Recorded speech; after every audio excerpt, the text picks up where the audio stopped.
ایک گاؤں میں ایک لڑکی رہتی تھی جس کی یہ ڈیمانڈ تھی کہ شادی اس سے کرے گی جو شخص اسے باپردہ رکھے گا۔ ایک نوجوان اس شرط پر شادی کے لیے راضی ہو گیا۔ دونوں کی شادی کر دی گئی۔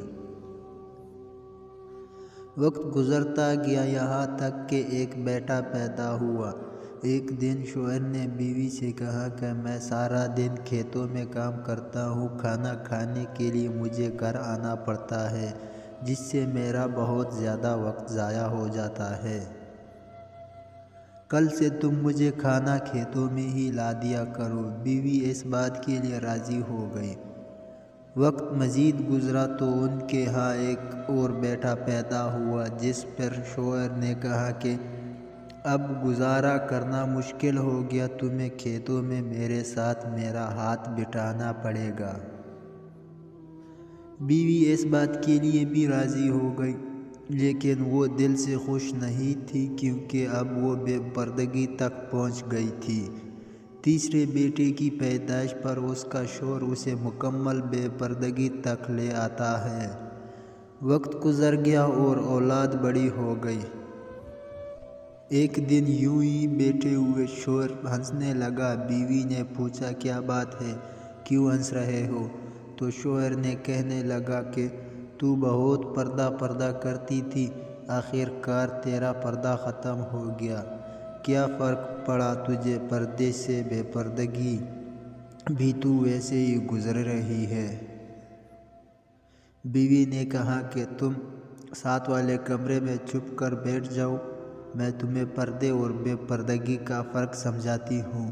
شوہر نے کہا ٹھیک ہے، اور وہ کمرے میں چھپ کر بیٹھ گیا۔ بیوی نے اپنے بال بکھیرے اور رونا پٹنا شروع کر دیا۔ پہلے سب سے بڑا بیٹا آیا اور ماں سے رونے کا سبب پوچھا۔ ماں نے کہا کہ تیرے باپ نے مجھے مارا۔ بیٹے نے کہا تو کوئی بات نہیں، وہ آپ سے محبت بھی تو کرتا ہے، آپ کا خیال بھی رکھتا ہے۔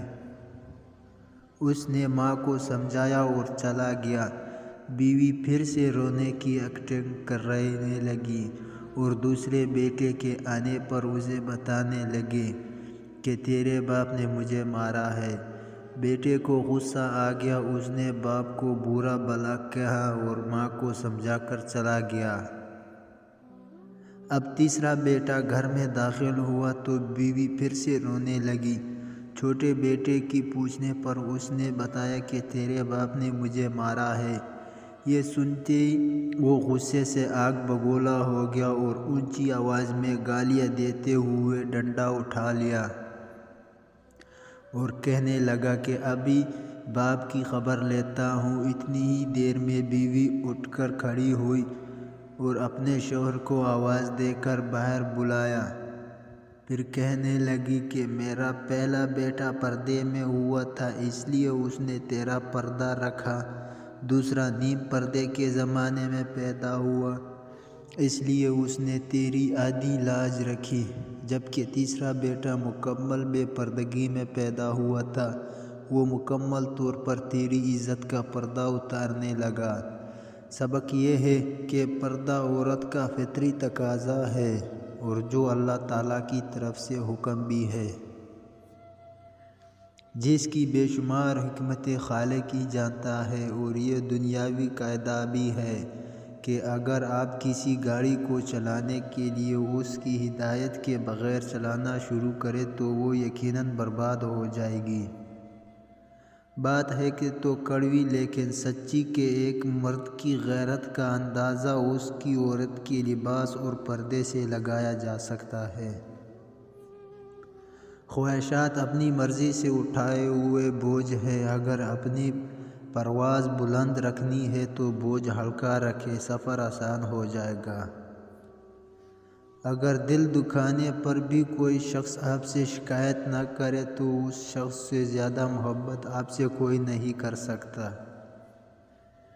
کتنی خوبصورت ہوتی ہے وہ محبت جو وقت کے ساتھ بدلتی نہیں، ورنہ اظہار محبت کے کچھ وقت بعد محبتیں پھیکی پڑ جاتی ہیں، پھر انہیں ٹوٹی ہوئی جوتی کی طرح گھسیٹتا جاتا ہے۔ آخری دن تک پہلے جیسی محبت ہی معجزہ ہوتی ہے۔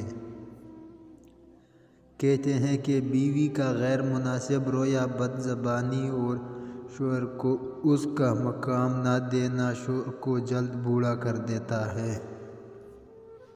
کوئی مکمل کسی دوسرے جیسا نہیں بن سکتا اور بدلنا ضروری بھی نہیں۔ ایک دوسرے کو سمجھنا ضروری ہے، ایک دوسرے کا احترام ضروری ہے، محبت ضروری ہے اور سب سے بڑھ کر اعتماد ضروری ہے۔